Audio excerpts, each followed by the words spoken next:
It's Chai Keys on the beat. Are y'all ready now? Skibidi bamba. Na na na na na na. Oh na na. Yeah yeah. Oh na na.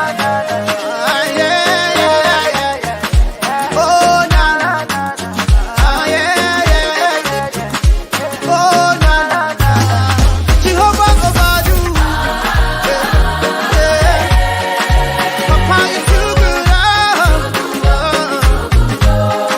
Jehovah, you too good.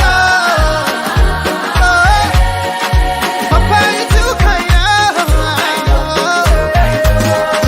Miracle working God, give me all the praise, give me all the glory. You alone deserve it. You put my enemies under my feet. Because I have you, I face no defeat. Higher and higher, I give you the praise and I give you the honor because you're the king. You love me personally. See the testimony. You get the glory. You get the honor and everything. Yeah, you love me personally. See the testimony. You get the glory. You get the honor and everything. Oh, Babadu. Babadu. Papa, you too good. Jehovah, you too kind. See the things that you done for me. Papa, you too kind. Yeah. The good things when you they do. You just scatter my hand, oh. About me, oh. For the many, many blessings you bless me, I cannot tell it all. I thank you. You love me personally. See the testimony. You get the glory, Lord. You know. You love me personal. Testimony. You get the glory, Lord. Yeah. Mama, you do it now. Oh, yeah, let me hear the word. Mama, you do it now. Oh, yeah, they will call me out. Yeah. Mama, you do it now. Let me hear the word. Mama, you do it now. Oh, yeah, they will call me out. Are y'all ready now?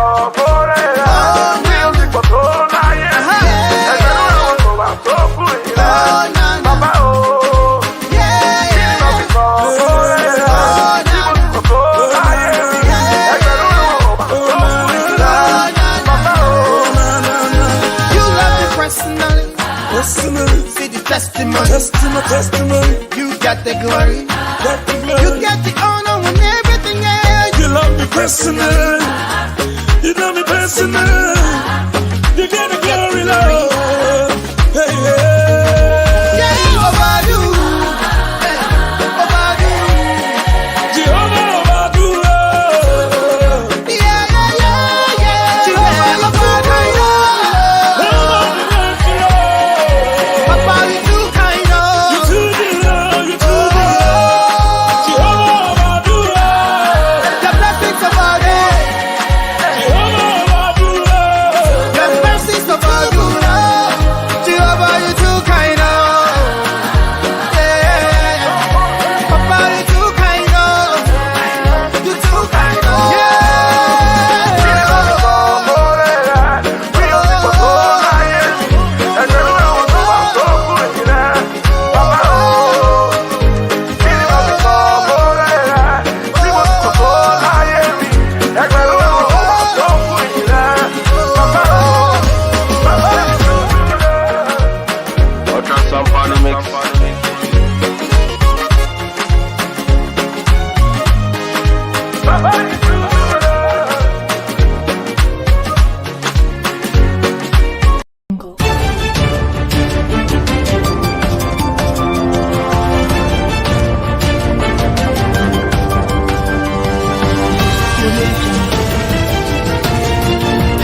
Good evening once again, and welcome to another edition of the Literary Hour.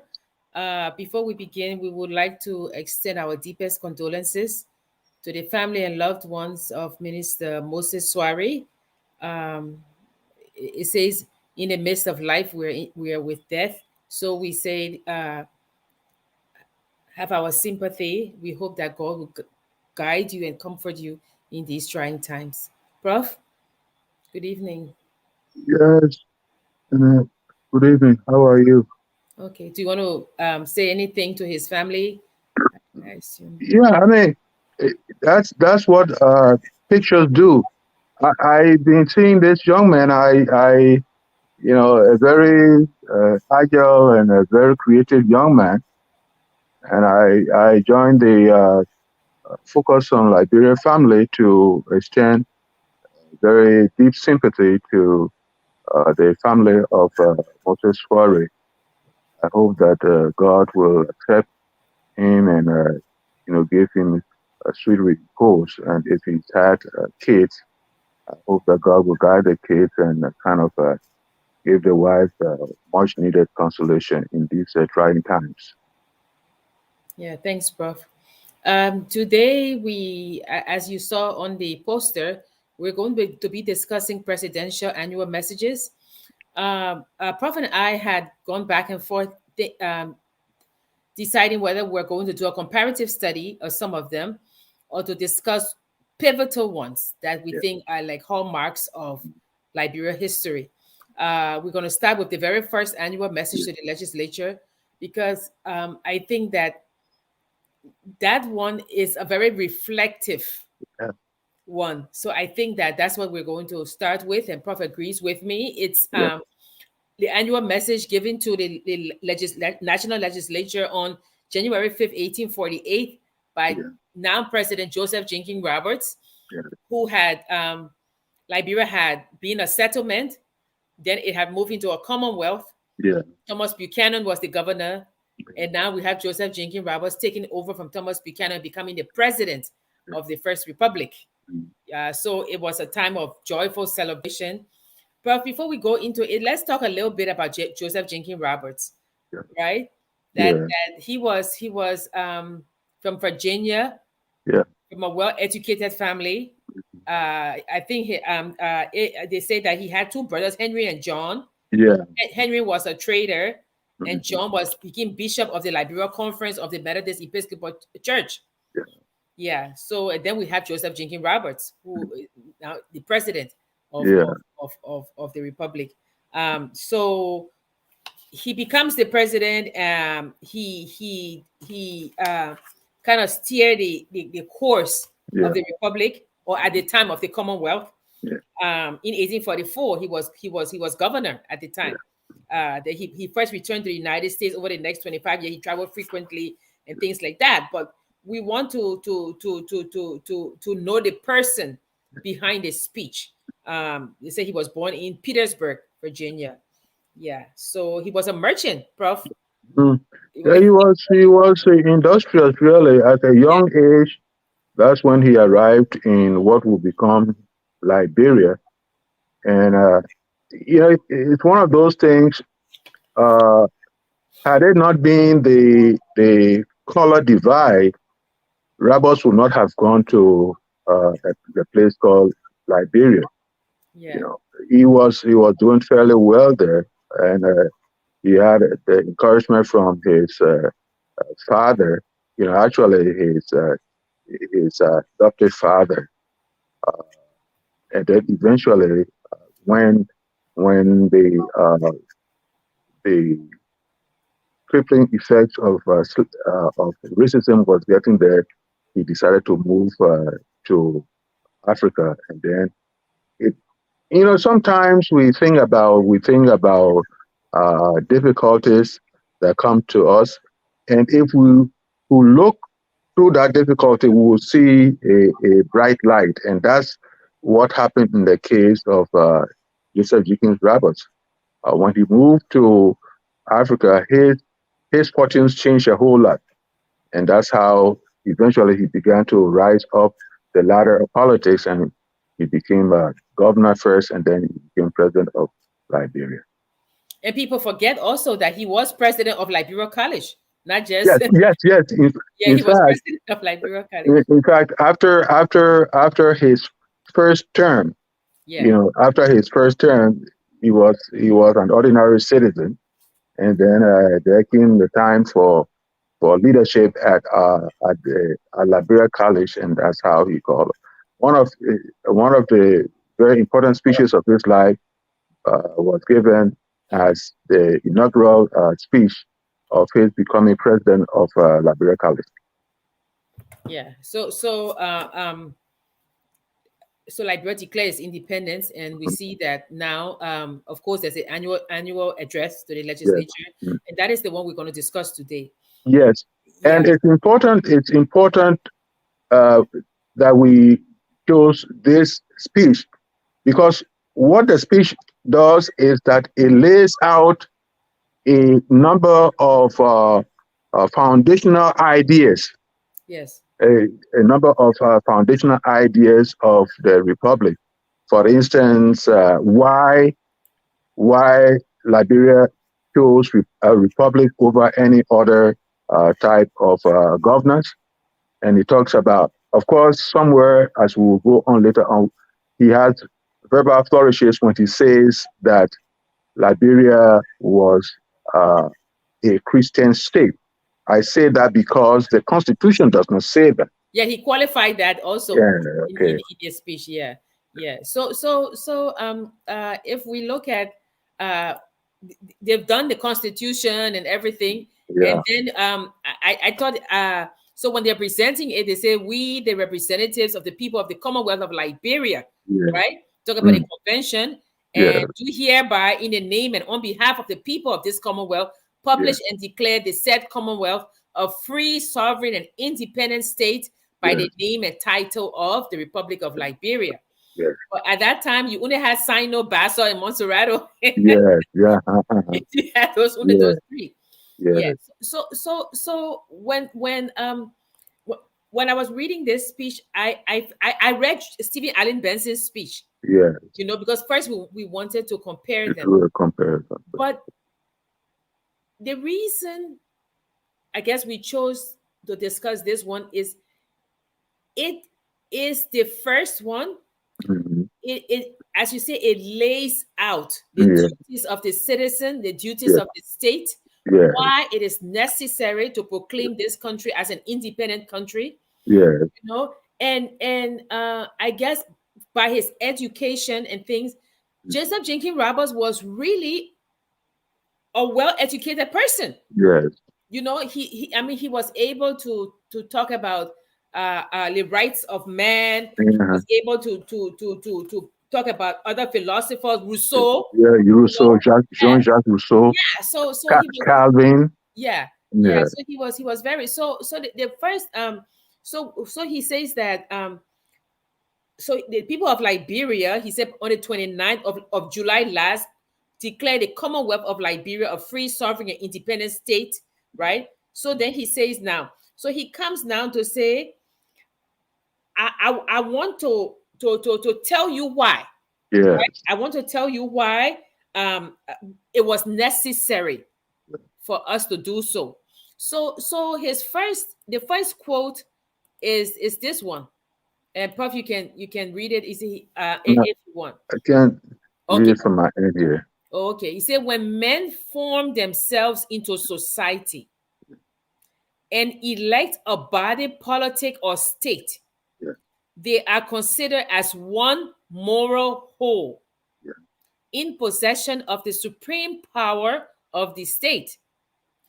This supreme power, therefore, is composed of the powers of each individual collected together and voluntarily parted with by him.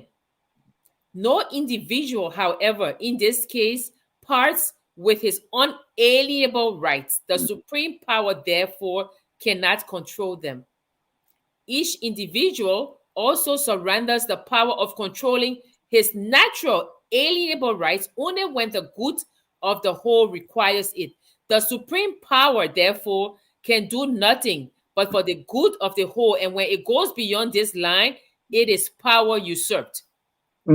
Now, the quote that you read has become a justification for the organizing of statehood. Yes.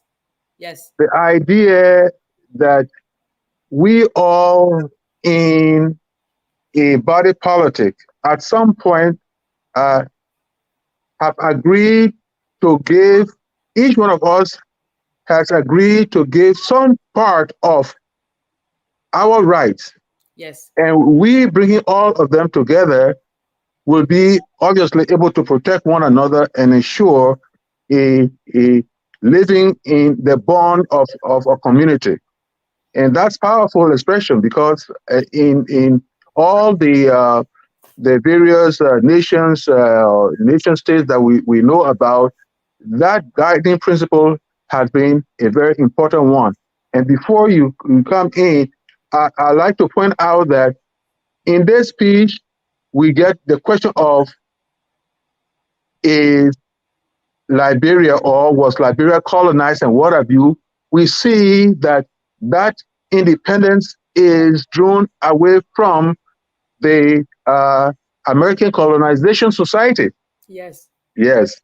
Yes. In fact, in the same book I was reading, there's almost a declaration of sentiments. Yes. If you like a preamble, if you Yes. remember Yes. when America was declaring itself free from Britain, Precisely. it had a declaration, right? Yes.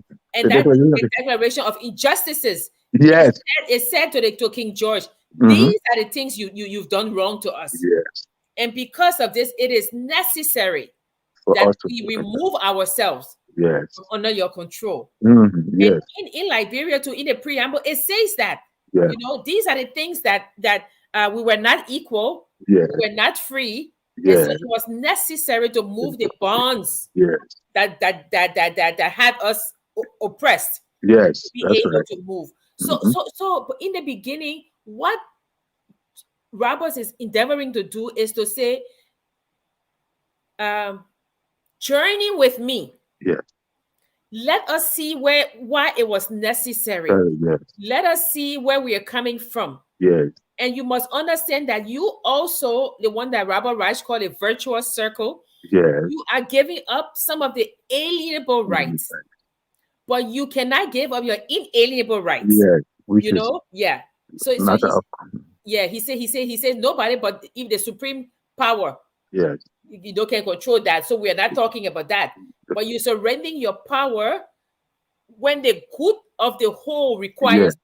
When the good of the whole requires that. Of the whole, you know. So it's not just individualism again, as we said, we're talking about the takeaway. It's the fact that we are coming together as a people now. Yes. You know, so I really like the beginning, because in the beginning he is really reflecting, and then he says, and I'm quoting it, he says, to determine what form of government in any case will produce the greatest possible happiness. Yes. Yes. To the citizens, right? And what he's doing, is in a sense quoting John Stuart Mill. Yes. Just to the utilitarian value of freedom and all that kind of a thing. That's what he's getting into there. Okay. Yeah. Because he said, it is certain that all men are born, I'm quoting again, all men are born equally free, and the rights they possess at their birth are equal. Yes. And of the same kind. Mm-hmm. Some of those rights, however, are alienable and may be parted with. Yes. So the Republican form of government, you're parting with some of those rights. Yes. Yeah. So he says that, but the alienation of some rights in themselves alienable may also be void if the bargain is of that nature. Yes. Common equity, as has been properly remarked, will set aside such a bargain. Yes. So each individual surrenders the power of controlling his natural alienable rights only when the good of the whole requires it.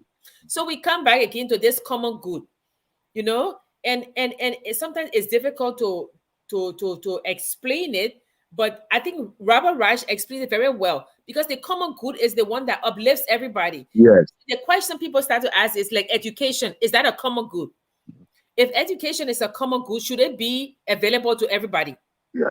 If it's available to everybody, should it be free? Yeah. You know, you always say to me, Prof, you always say, define your terms. Yeah. You know, so what is this common good? So Joseph Jenkins Roberts is saying, when you come together as a whole on this agreed upon premise that Liberia must be free, that is a moral common good. Yes. And yeah, that's what he says. Yeah. And then, go ahead. No, and then he proceeds to say, since it is now agreed that you all agree that it should be free, here are the ways we are going to uphold it. Yeah. So he transitioned from, are we to be free? Yes. That's why we declare it. We declare that we are free. Do you all agree that we should be free? Yes. The people declare that we should be free. How do we sustain that? Yeah. Were the people willing to give up some of their rights to be free? Yes. They were willing to give up some of their rights to be free. Now, what does it take to uphold? Yes. How do we sustain? Yeah. That's how he transitioned. Yeah. Yeah. So I think that I looked at the other speeches, and the other speeches at that time, Liberia now was a settled state. Yeah. So they started to talk about commerce and how much money they got. Yes.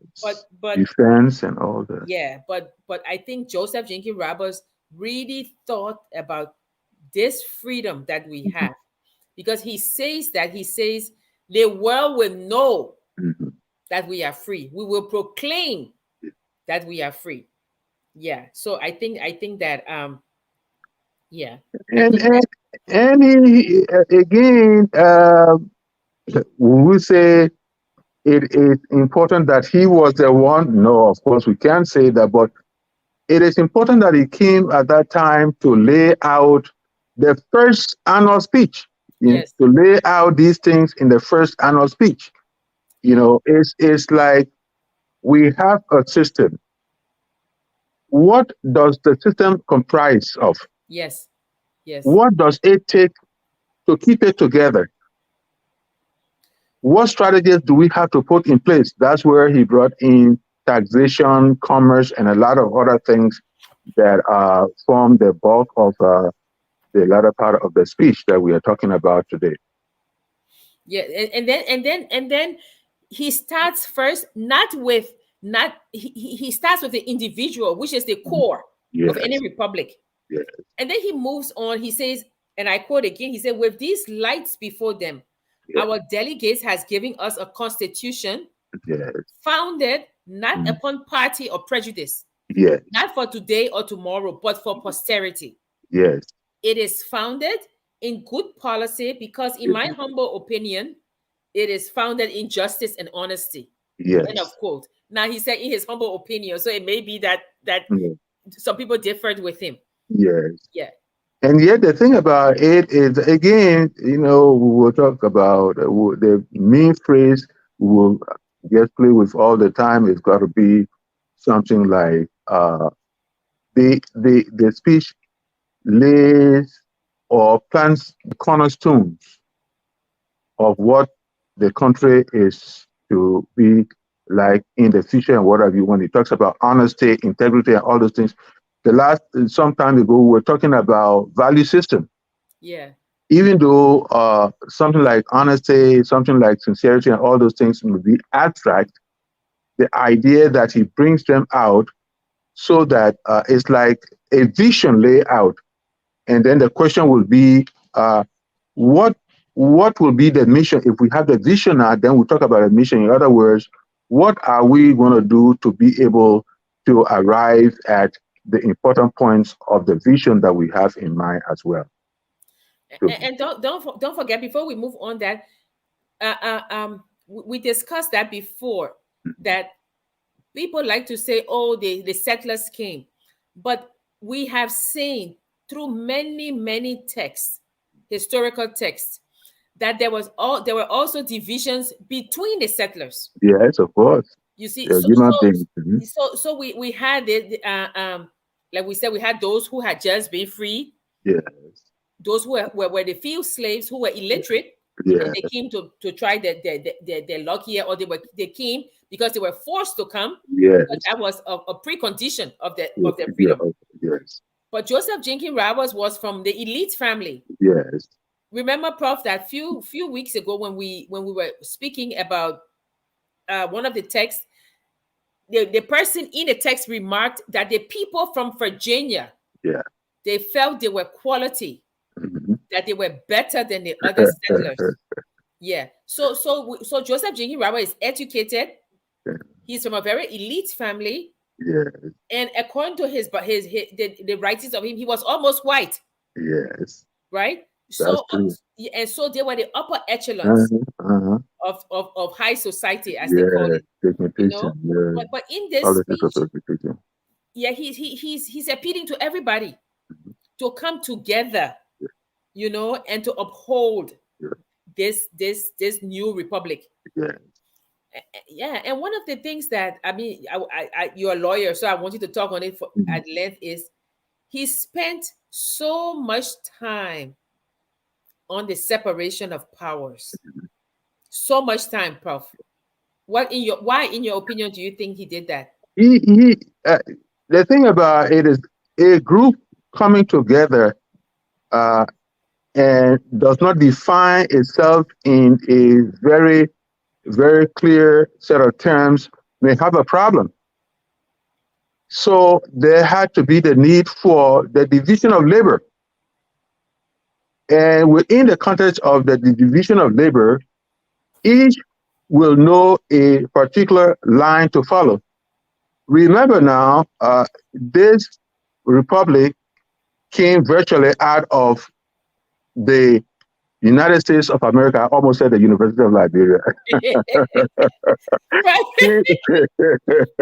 Came out of the United States of America. And what was the gravitas? What was the driving force?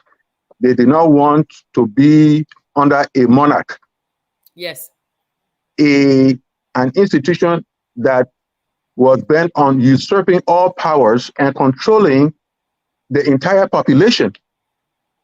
Therefore, he had to painstakingly set the whole thing apart, because he talks about the judiciary, he talks about the legislature, he talks about the executive. And he points out that if you have all power to make laws, all power to interpret laws, all power to execute laws under one person or one individual, one tiny group, it will be the recipe for divisions and all that kind of a thing. Yeah. So he had to be able to lay those things out to ensure that each understood why there was the separation of powers. Each of them working together, them, would be able to sustain the peace and happiness of a country. But if there wasn't anything of that division of roles and what have you, there will be catastrophe. And he, in a sense, he was warning against the misunderstanding of sometimes people, when they become free, they think that freedom is really free, or they feel that freedom is absolute. But there had to be an understanding of the check marks that people had to respect in order to sustain that so-called freedom that they kind of found. And he gave benchmarks. Yes. He gave things, you know, like further on, he talked about the military also. Yes. And then he talked about commerce and the collection of taxes. Yes. You know, all of these things to support the country. And he said, and I quote, the highest respect has to be paid to those great and equal rights of human nature, which should forever remain inviolate in every society. Yes, that's right. Proper attention has also been given to the separation of three great powers of the state. Yes. Yes. Yes. So and he again, you know, all these things are reflections of Montesquieu, you know, and then he talks about Rousseau over there. But even going back to Plato and his Republic, they talk about the division of labor out there, those to be soldiers and those who are supposed to serve as elders and what have you. all these things are a kind of channel into the speech as a way of, again, as you pointed out, to show how well read he and his colleagues must have been. Those who brought the Constitution and all those things together. I know we say at the heart of it was this Greenleaf of Harvard. Yes, Samuel Greenleaf, who was guiding the process, I hope, in getting it together. Yes. So this is Roberts again. He said political liberty is defined by some to be a liberty of doing whatever is not prohibited by law. Mm-hmm. This definition is thought to be erroneous, and others define it as political liberty is the right every man in a state has to do whatever is not prohibited by laws to which he has given his consent. Yes. This appears to be the generally received definition of political liberty. So he's going on now, and then he comes to, it is essential to liberty that the legislative, judicial, and executive powers of the government be as nearly as possible independent and separate from each other. For where they are united in the same persons, that will be wanting that mutual check, which is the principal security against the making of arbitrary laws. And a wanton exercise of power in the execution of them. If these three powers are united, the government will be absolute, whether they are in the hands of a few or a great number. The same party will be legislator, accuser, and judge, and executioner. What probability then will an accused person have of an acquittal, however innocent he may be, when his judge is also a party? It's a profound document. It's a profound document. The rationale, it's like the rationale you can perform. But what is the rationale? I always tell students that a skill, S-K-I-L-L, a skill becomes a skill when you cannot just perform it, but you can explain.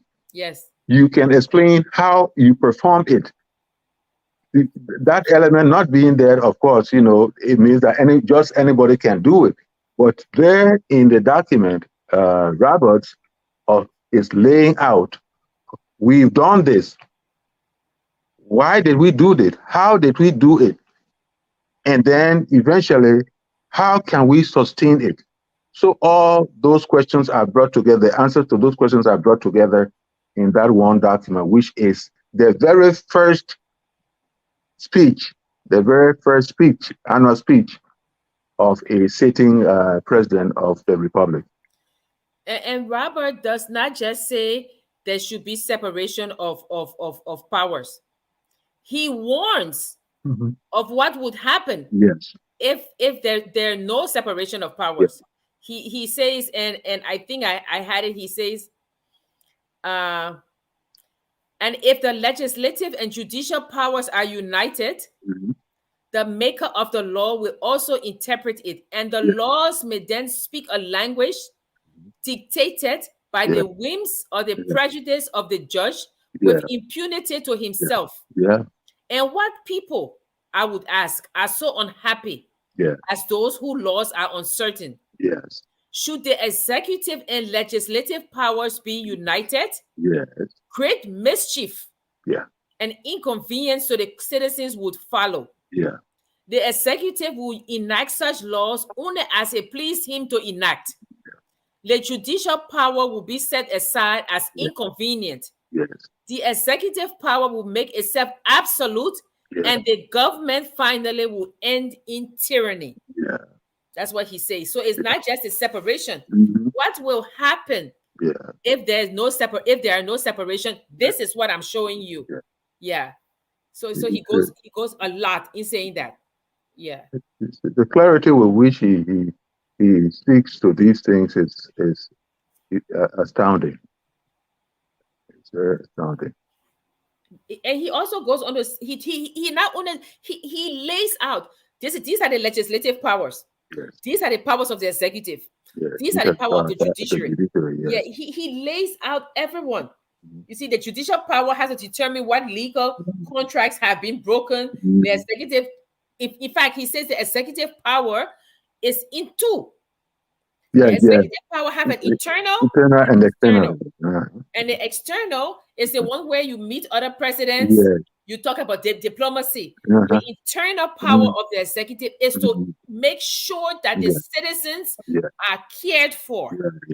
Yeah, that whatever concerns domestic and foreign. internal. Domestic and foreign. Yeah, the peace, protection, and security of the citizens and his property. Yeah. The citizens' property. Yeah. These three powers are considered the supreme power of the state over which the people have control. Yeah. It's wonderful. I mean, he goes on, he says, we will know no power, but such as we will create, no laws, but such as acquire all the obligation from our consent. Yes. So again, it comes, it's almost like the Magna Carta. We can make it or break. We can make ourselves or break ourselves. That's at the heart of it all. Yeah. Power is consent by the governed. And that's what he's saying. He says now we are free. This is what's going to happen. This is how we should proceed. So it's very. And then we come to that thing about he goes on a lot. That's why I say he's a very reflective man, Prof. Because he goes on to talk about religion. Yeah. And you were saying, I mean, the man is a Methodist man, so of course he's going to, but he says here, every man is permitted to consider, to adore, and to worship his creator in a manner most agreeable to his conscience. That's what the Constitution says. That's why the first part, when you talk about Christian nation, I say it was more of verbal flourishes, and you can understand that because the excitement gets to be overflowing, and then at some point you got to check yourself and say, "Oh, Willoughby, we said this in the national. I mean the national framing document, so we have to be very careful."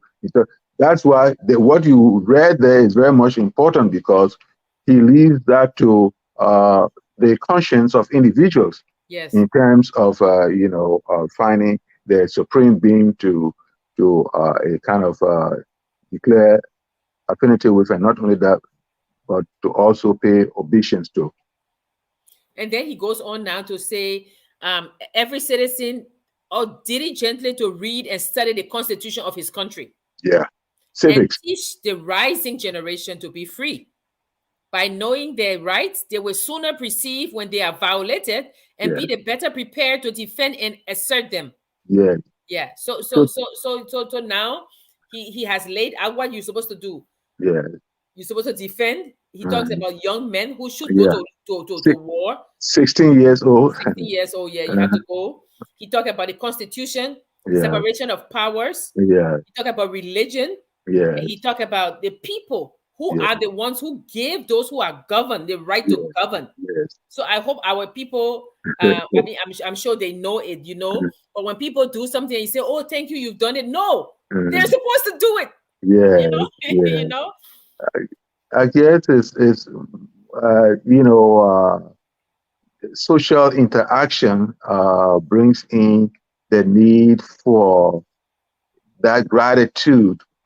But I know some do not understand it, but those who understand it they give thanks for mere social cohesion, mere social interaction, and what have you. So this whole idea of mutual respectability becomes part and parcel of someone expressing gratitude for what others have done. Because actually, there are others who will say, "Well, I'm thanking this person because there are some who come to leadership and never look our way. So if we are looking our way, then we might as well give you a bit of thanks, pat you on the back, so that probably you will continue to do that which is good." I don't know. I guess what he's saying, Prof, is the people that we have given the power to lead, I will not say to rule, but to lead us. Yes. With those powers come responsibilities. That's true. And within the executive, like he states, you have two different responsibilities. You need to make us secure from outside. Yes. By meeting heads of state, by becoming friendly with other countries. That's the external. Diplomacy. Yeah. He says the internal one is you must make your citizens safe. You must secure our rights, and you must protect our right to property. Yeah.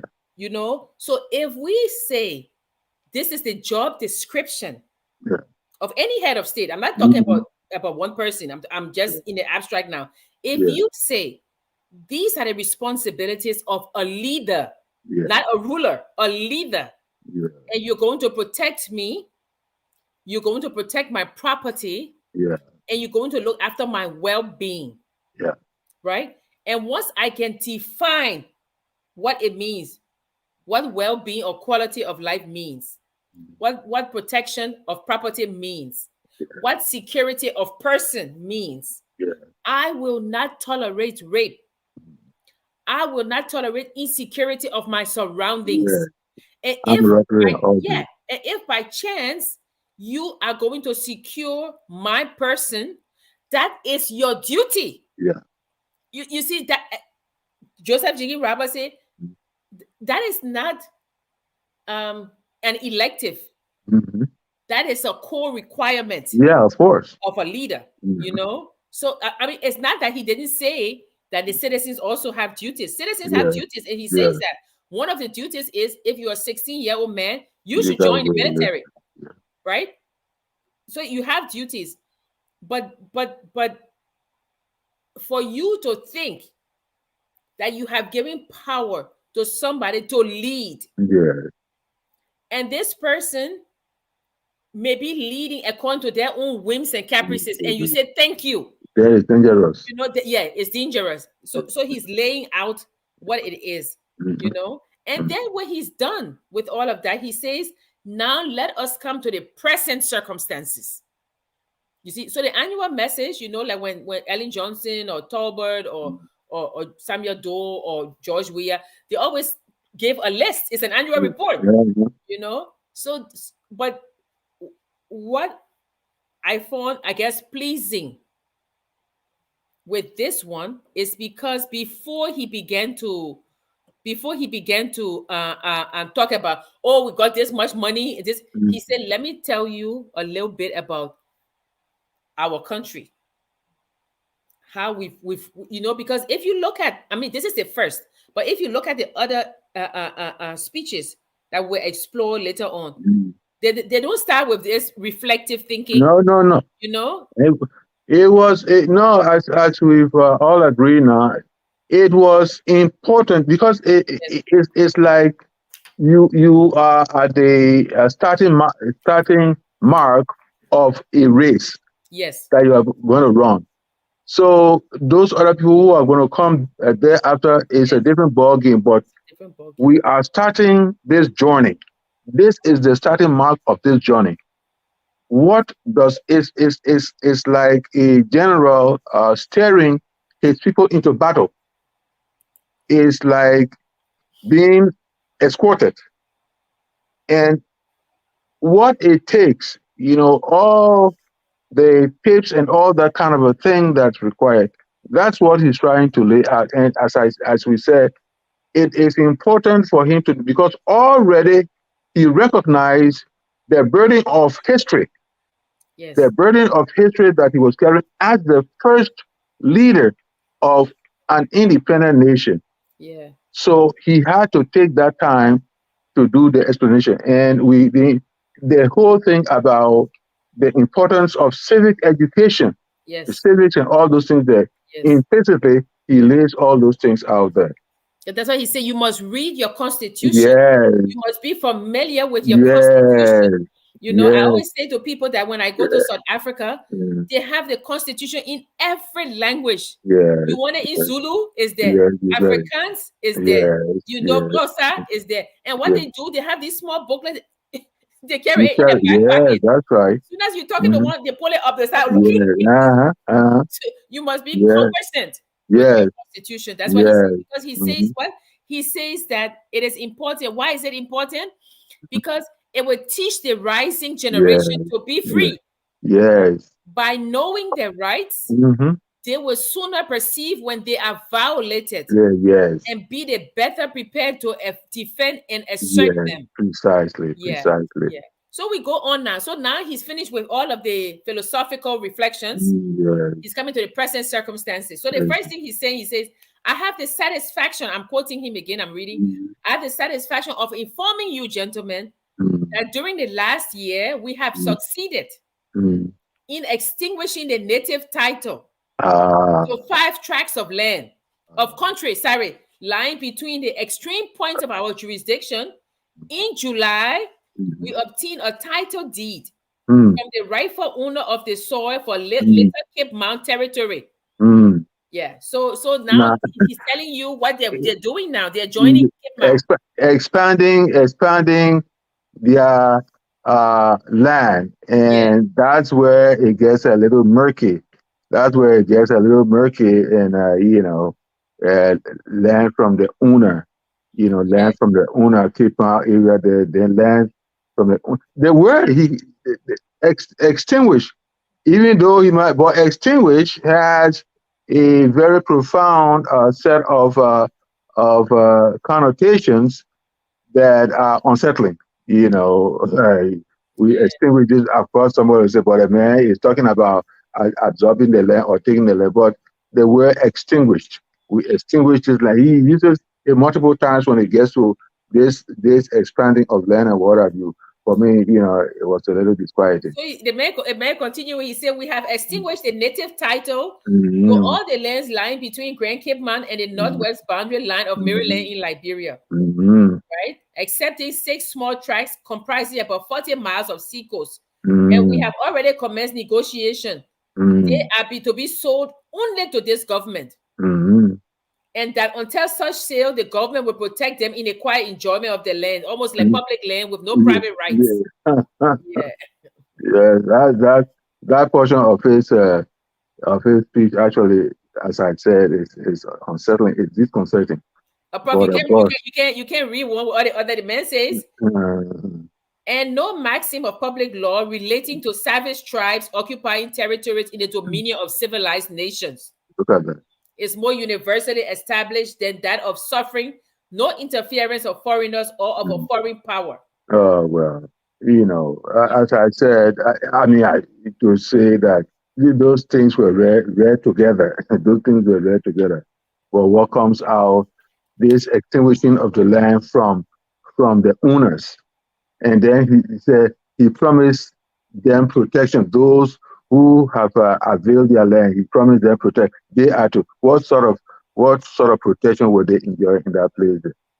Okay, and he says, and I quote, he says, but whatever may be their opinion in regard to it, we must be just to ourselves and to the tribes inhabiting those territories to whom we have promised protection, right? And among whom we are pledged to introduce the arts, the habits of civilization, and the Christian religion. Civilization and Christianity, Christianization. Yeah. Anyway, that's part of the story. No. So he's giving a report of what they have done. They have Cape Mount now, right? Yeah, they have Cape Mount, and they have about 40 tracts of land. So he's giving his report. Yeah, of course. That's what there's nothing wrong with giving a report, but what is in the report is the disconcerting part. But like I said, hey, you have to give the man his due in terms of bringing those other parts together. Yeah, he got his land, Prof. All right. Yeah. Talking about extinguishing and talking about that sort of a thing. And then he says, as all male citizens of sound health from 16 years of age to 60, are considered as component parts of the national defense and legal force of the country. Wait. I mean, I'm reading this, but so they had a compulsory military? Yes. But you know very well that at the time, they themselves were kind of diffident. They were not sure of themselves, especially having landed in the midst of indigenous ethnic groups and what have you. And given their own population and what have you, they had cause to be concerned about protecting themselves. So it's understood that they had to constrict people. Once you were young and once you were part of their own body politic, you had to defend. Isn't that where in America, for instance, isn't that where the Second Amendment that they're fighting over all these years, isn't that where it came from? Yeah. Oh, okay.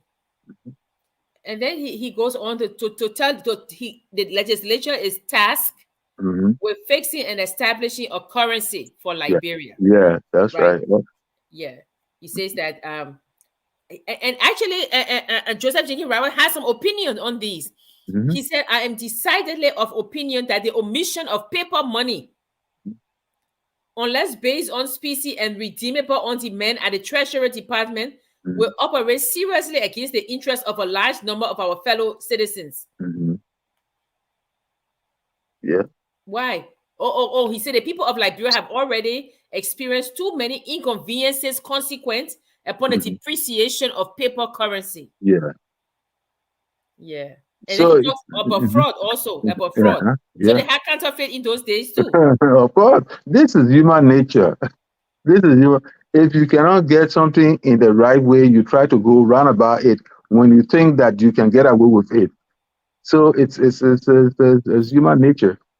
Yeah, and he goes on to say, I would recommend to the legislature the propriety of soliciting immediately the acknowledgement of our independence and of making proposal of friendly arrangements with foreign powers. Yes. Yeah. Those who will recognize them and whatever, that's what he's talking about there. Yeah. Because and that is where the external powers of or the external responsibilities of the executive. That's what comes in. That you should go out there. Yes, we are satisfied with where we are now, but you should go. You should be the messenger out there, making sure that others will recognize us, because it is in the recognition by other people that we will be able to plow our way through the rest of the world. There has to be a power of recognition. Yeah, what Liberians say, if you can say I am, nobody will say thou art. That's the first part of it. And yet the reality is that even if you say that I am, if nobody accepts you out there, it is problematic. You can dance in your house and whatever, you can make noise in your house, but then other people out there who would say, well, I think the man is joyous today, that's why he is dancing. Nobody will recognize that, and that becomes a problem. So, yes, you can proclaim that you are free, but others have to recognize that, so that going through and making demands or making requests and what have you can be accommodated. And one of the things that the legislature is tasked with proclaiming Liberia's independence, I guess. Yeah. And one of the things that's always interesting to me is that Britain and France had chipped away at Liberia's land. Yeah. They've stolen our land again and again and again. Yeah. Yet Britain and France were the two countries that first recognized Liberia's independence. But we must understand that in 1845, in fact, from the early 1840s, we got to understand that these people were thorns in the side of those to eventually become the Republic of Liberia. And so they, in a sense, of course, somebody might say, well, they were not compelled to, but they wanted to make sure that, hey, first, they had seen that piece of land as free for all and what have you.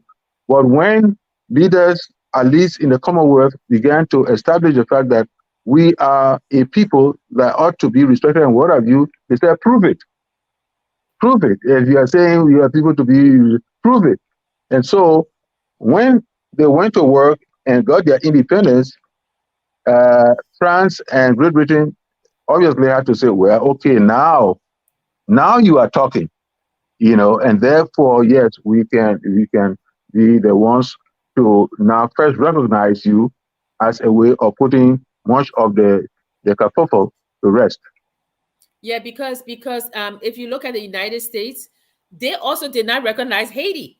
Yes. Nor did they recognize Liberia until almost 15 years later. Yes. Because recognizing Haiti and recognizing Liberia would send Black ambassadors to Washington. Yes. And that could not be. And also, doing that early recognition would have a kind of implicitly empowered those Blacks who were in America to get into all kind of revolts and all that kind of a thing. It's true. So in order to delay the psychological empowerment of these people, they decided to delay that. Yeah, I think the United States at that time, they were very fearful of an uprising. Were jittery, they were jittery. Yeah. Look at Nat Turner. Yeah, Nat Turner. Oh yes, Nat Turner. Not the Nat Turner incident was, and then John Brown. John Brown, who had been with them. I mean, John Brown, as we know, was a few white guy, but then decided that enough was enough, and he couldn't bear to see other people kind of subjugating other people, and therefore he goes. Of course, people like Ferry Douglas, they kind of declined from becoming part of him to keep on to sustain the revolt. Yeah, and Frederick Douglass was very against sending Blacks to Africa. Yes, of course. He felt like they had worked for America. Yes. He was very against that. He was very much against that. In fact, in the historical documents, there's a petition from the freed people, asking Congress, the American Congress, to say, look, we don't know Africa. Yeah. So if you say we should not be among you, what we will ask you is to give us land, as they call it, I guess, in the furthest part of our nativity. Yeah. So they said, look, send us to Louisiana, send us far away from you, but leave us in America. Yes. But the American government felt that these Blacks would join the Native Americans and they would come and fight us. Fear has a way of doing a lot of damaging things to people. Way of doing a lot. Yeah. So anyway, so that's why they decided, okay, so we come now to he has tasked the legislature. We have to proclaim our independence. And then he tells them also, I will also remind you that according to the 16th section of the 5th article of the Constitution, you are required at this meeting of the legislature to take measures to arrange the future relations between the American Colonization Society and this republic. What do you mean by future relations, Prof? Well, it was a recognition there. There was a recognition there that even though they were parting ways, they were not totally parting ways. The American Colonization Society, in a sense, knew much of the way around of the American system. So they could not just cut off complete ties from them and leave them in abeyance. So the best thing is, we're talking about diplomacy now. We're talking about diplomacy. There had to be, well, yes, we don't want you to control our every movement, but we recognize you as someone who at least began this process. Therefore, we can a kind of give you that respect and what have you. In that way, you will eventually be the ones to a kind of, you will be shadowing us. and that shadowing us will not be in a negative way, but in a constructive way. And that recognition is very much important. And this is a very important aspect of aid, because you can even bring about national leadership and all that. There are other people who come into administration and think that they can cut off ties completely from the old. But in Liberia, there is, in the local knowledge reservoir, we find this statement that it is upon an old mat that you can what? Construct a new mat. In other words, the old mat becomes the frame. So all these things we have to think about when we think about the statement you were talking about that he made.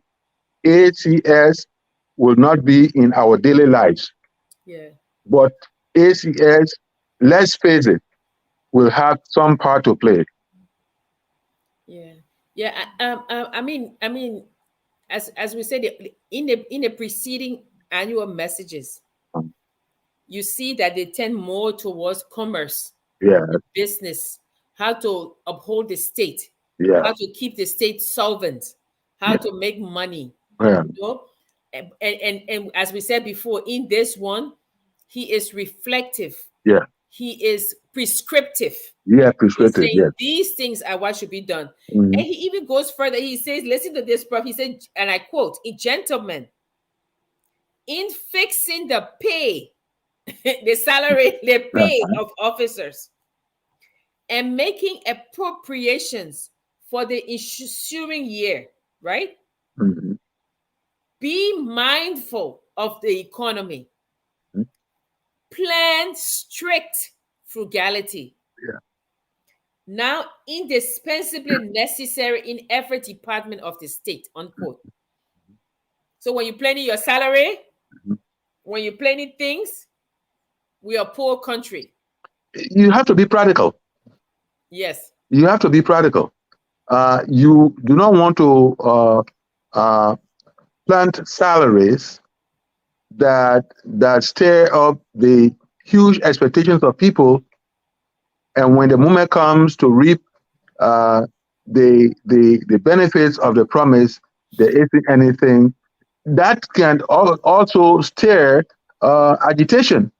Yeah. If you promise and you don't deliver according to the promise, then it becomes a problem. So he was circumspect. He was circumspect in whatever he was doing. Yeah. I mean, if people will read this thing, I mean, it's online. Yeah, If you can read this and say, oh, this is something that we should be following. yeah, Think on the economy when you're giving yourself these huge yeah. raises. And that was true in for instance, in 1848. 1848. When the coup occurred, these guys inexperienced and not well educated, they thought that you just close your eyes and throw a salary on people here and there. It turned out it wasn't. Coming to even Ellen Johnson Sirleaf, if you look at much of her budget, the amount of money that went into salaries, especially expat salaries and what have you, you will find that the salaries ate much of what the budget promised to do, as opposed to the other way around, where the various spheres of the nation would have been catered for. So you talk about salaries and all that, you have to be very careful that the revenue that is generated by the financial and economic activities of the country are commensurate with what is coming into the coffers. And he goes on, I think this is almost the last, he says, listen to this, Prof. He says, I quote, "Be inflexible in our resolution to know neither friend nor favorite. Mm-hmm. whenever his solicitation appear incompatible with the public good. In our public capacities, we authorize superior to all private attachments. Listen to that.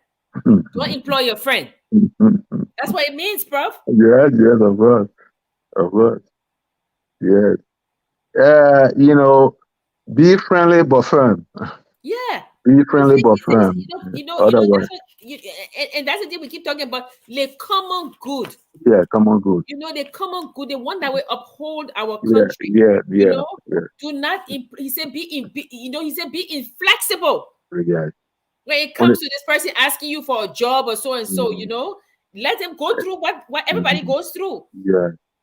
It's and yet, blueprint is one thing. Blueprint is one thing. But of course, it's again we should give that to him. It is often important to have the clarity of vision. It is important to have the clarity of vision. What by human nature that is corrupt can do to dismantle some of the vision, it can also be a tragic thing or a sad thing. And that's what Liberia and a few other countries that are of human control have done in our world. If that were not true, we would not have wars and all other strifes in this human world. Yeah, and then he bids them farewell. He says the Constitution shall be the invariable rule of my conduct. Yeah, and my ears will always be open to the complaints of the injured. Justice in mercy shall neither be denied or delayed. And then he talks about the infant republic, and then he says, and then he says Almighty, and then that's it. And again, we should remember that when the time came for him to leave office, he didn't put up any strife. Yep. And in that sense, he was laying out, the whole idea of who is a leader. A leader is partly one who follows his or her conscience as it relates to, again, the common good of all. Yeah. And then a leader sets an example. You see, a leader governs by example. So we see, for instance, when the moment came, when his term was over, he quietly what? He quietly left. He quietly left until it came such time, especially in the 1870s, when E.J. Roy left, that he came back he was invited into office. Yeah. So those are some of the important things that one would respect him for, especially as the first leader, the first administrator of the country.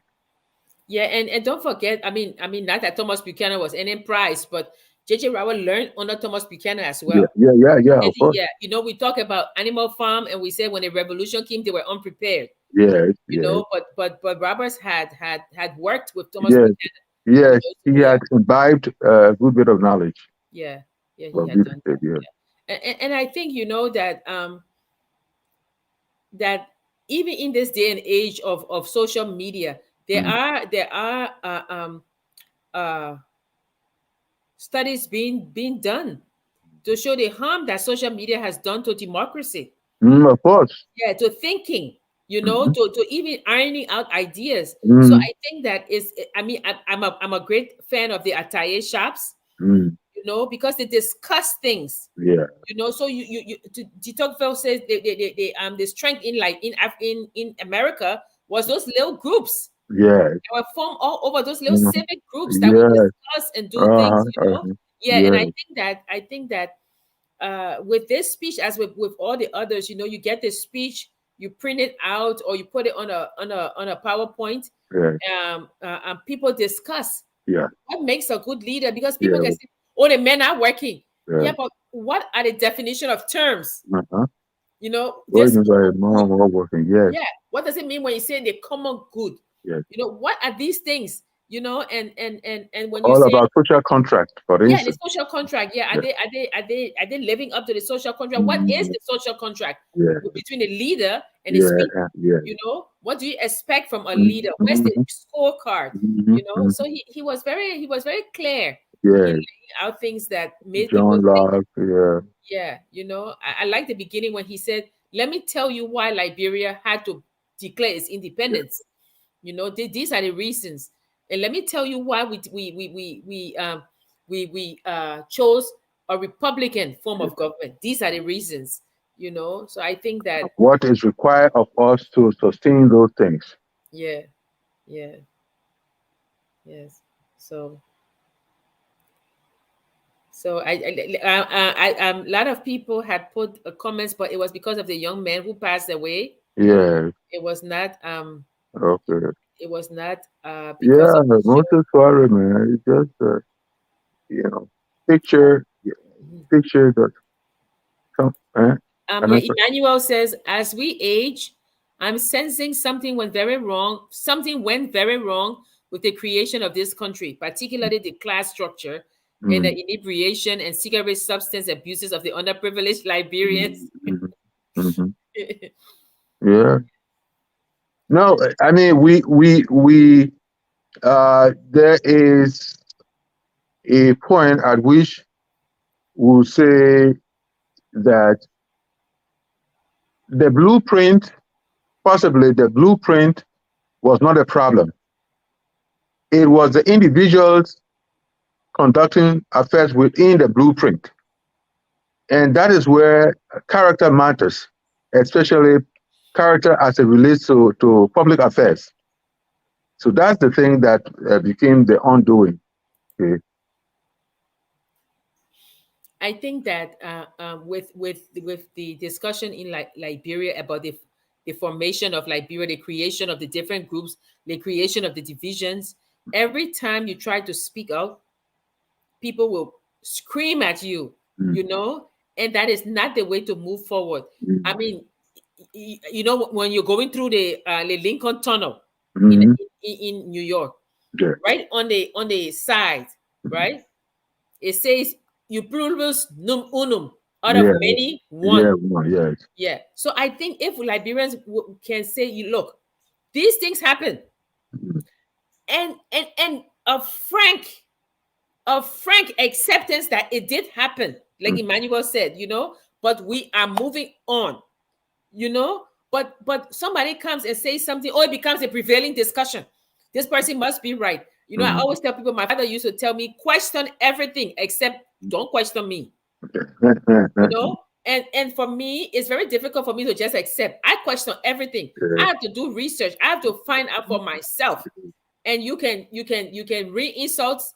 I don't care. I have to find out, Prof. You know, and so this thing about, we come back again, you know, the guy says extinguishing the title of the indigenous people. That's what he says in the thing. Yeah, distinguish. You know, and I tell people, I said, look, it tells you in the historical documents that the people brought the things back that Stockton gave them. Yeah. And said, look, we don't want this thing. This man didn't have the power to give you any land. We want our land. You know, and you keep telling me, oh no, the people sold the land. No. That it's if people who, for whatever reason, say something like that, then they don't have first the knowledge of law. If you get the knowledge of law, you will understand what a contract is. You would understand this whole thing about trade and all that kind of a thing. So anyone who doesn't want to accept that, that person has to question himself. Of course, maybe given the ego, that person might not want to listen to that, but that he has to listen to if we must go forward. No, you know, Prof, in this thing, you must look at the geopolitics of the time, right? You have the United States dispossessing Native Americans, taking their land, killing them. Yes. And you're telling me that these same Americans will come to Liberia and say, you know what, let's negotiate. No. So why would they not do it with the Native Americans? Yes. You know, and they, You know? Actually, I don't pay any. Of course, I listen to them, but I don't pay any mind when they are fighting back and all that kind of a thing. When they know what is the truth is the truth. You see? Yeah, I mean, for him to say we have extinguished the native Yeah. title Yeah. to 5 tracts of land. Yes. And I'm like, JJ Roberts, what's happening now? Extinguished. That's Yeah. yeah. And even with the Barbadian immigration, they Yeah. gave each person 25 acres of land. Where did they get their land from? So it's one of those things. Again, it's one of those things we can tolerate because we cannot bring back time. Yes. But the thing about it is that people must know. People must know these things, yes, so that going forward, we do not repeat the ills of the past. In fact, that's what that part of history is all about. That's what that part of history is all about. That part which robs people of certain privileges, robs people of certain rights and what have you. We try as much as possible in the modern dispensation to make sure that such ills do not reoccur. That's all we are saying. Is it, Prof, that the people the people had land without legal rights? I think because if you're saying that the people, only citizens can own land, and we know that the indigenous people were not citizens at that time, so they couldn't own land. But he talked about the fact that they got titles. So is it just private land without rights? Well, the thing about who was to determine these people are being in the place that they talk about one of the things about land ownership is the length at which people had occupied a piece of land. These people had been there long before the settlers came in and what have you. Okay. So they had right to that land, and if you were getting it out of them because you created something called government, and those who were not part of your government were left out, then of course it was not fairness to the people. And creating a title deed. Who created a title deed that they are talking about there? Because even now, the Apache diaries, Conrad, and a lot of the Native Americans now, they are challenging American. In fact, they're going to give 1,000 acres back. I think it was in the news today. Back to the Onondaga nations that they took from them. So I think that land was really a contested issue. And we can see that even with the Native Americans, with the Mexicans. I mean, they took taxes from the Mexicans. The length of acquisition is very much important in determining. You can take it to, there is a very important article by one Steve Evans, and he speaks to the importance of stories. The importance of stories when it comes to the narrative about the formation of a nation. And he talks about the botanists in Far Asia. And one of the things that comes out of that story is, if you say that you've owned a piece of land, the question that comes out is, what is the story about the acquired land can you tell?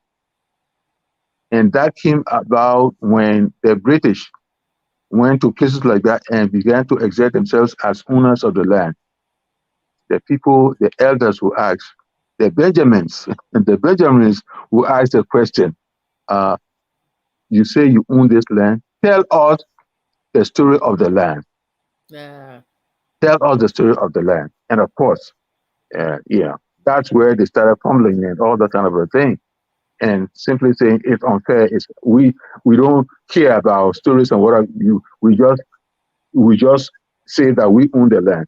So what about the legends? What about the myth? What about the folklore of these places where they told you about the settling of the places here and there? Can you tell those stories? And how far back can those stories go? Anyway. Carolyn Elkin has written a very good book called Legacies of Violence. Okay. Yeah, a history of the British Empire. Oh, And she okay. shows the violent nature of expansions in India, in Kenya, In Liberia. no, but No, I'm just saying something. You yeah, can but she bring that. talked about that. She talked about the fact that it was not only colonization and domination. Yes. They wanted to inflict pain. Yes. They want to say, this is who we are. Yes. You know, to leave a mark, a cultural conditioning. Yes. Because of cultural conditioning. Yes, Yeah, Canada and that's all what those she talked places about. there, for instance. Yeah. It's called Legacies of Violence. So Okay. so it's a very interesting book. That Yeah, reminds yeah. that reminds me of Barclay's poem, Human Greatness. Human greatness, yeah. Yeah. That's all we can do, Prof. We can just say that and Ozymandias and be done with that. Yeah. Yes, that's right. Yeah. But we want to thank you guys. I know we veered off a little bit, but it was really How? connected to the land. The land. Yes. Because all those happen to be strands of the story we are telling. Yeah, and actually we chose this because it's really it's a very reflective speech. Yeah. You know, this man who had seen this emerging nation grow, Yeah. and now he's the president, and he's saying, "This baby, we have to keep it." Yeah. You know, and we have to make it strong. And these are the elements that will strengthen this baby. You know, and we have to be careful with it. You know, and they're saying to the legislature, we have to have this separation of powers. Yeah. You know, and you have to be mindful of the economy. You know, and you have to not just break away from ACS, but you have to make it in diplomatic form. And then you have to not only, but you have to go proclaim our birth outside.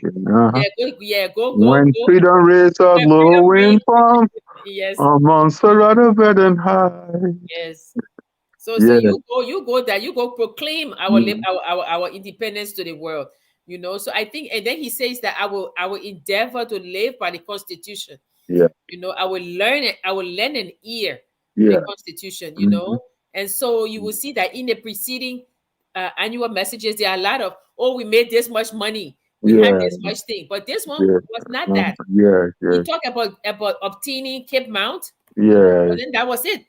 He came back to God and religion and Christianity and saying God will help us, but we have to help ourselves. You know, so we thought that with this coming July 26th and things, and being reflective of a lot of things that are happening in the country, that we could talk about this. So we thank you guys for, I know it's a Friday evening, but we thank you guys for staying with us.